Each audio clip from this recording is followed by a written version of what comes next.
पिंडरी के सुनाओ कहानी, जिहाँ के तरिया हवै महान। नर नारी सब जुर मिल जाथे, गुरु चरण माँ माथे नवाए। नर नारी सब जुर मिल जाथे।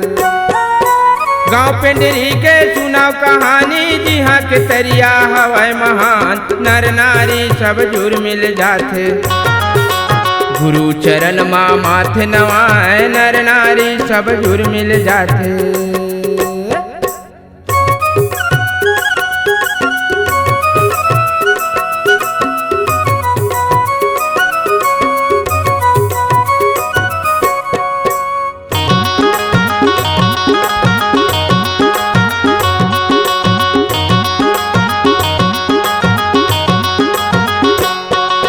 लोरमी मुंगेली के बीच बसे है, पिंडरी तालाब है गाँव के नाम। जिहाँ के भुइया पावन होगे, तन के बीमारी घलो भगाए। तरिया के पानी में चमत्कार है, दुरिया दुरिया के मन खे आए। नरियर पान सुपारी चढ़ाए, सुनाओ जी संगी सुनाओ जवान।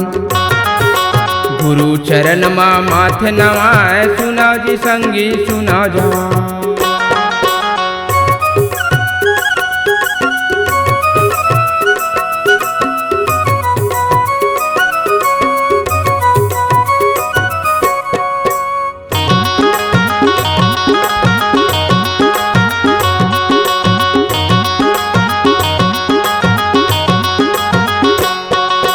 दाद खाज खुजली ठीक होए, चर्म रोग ला दूर भगाए। सोमवार के भारी भीड़ है, सरियक माटी लयंग में लगाए। नई पतियावा देखे लजावा, लकवा मिर्गिन ठीक हो जाए। गुरु चरण माँ माथे नवाए, सुनाओ जी संगी सुनाओ मितान।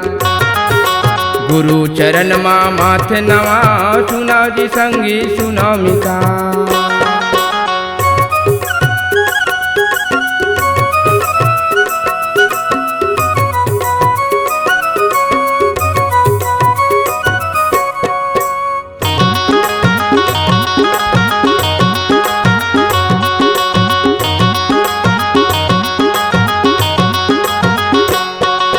लगातार ले 3 सोमवार, तरियम जाके डुबकी लगाए। जिहाँ के पानी अमृत जैसे, खेत खार माँ बोला सुचाए। दुखिया मन खे दुख बिसराए, डॉक्टर बैगा पार न पाए। तरियक पानी में ठीक हो जाए, जाके वो मन सबला बताए।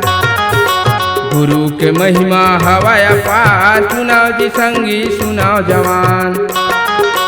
दरियक पानी में ठीक हो जाए, जाके वो मन सबला बताए। गुरु के महिमा हवाया पार, सुनाओ जी संगी सुनाओ जवान। गुरु के महिमा हवाया पार, सुनाओ जी संगी सुनाओ जवान।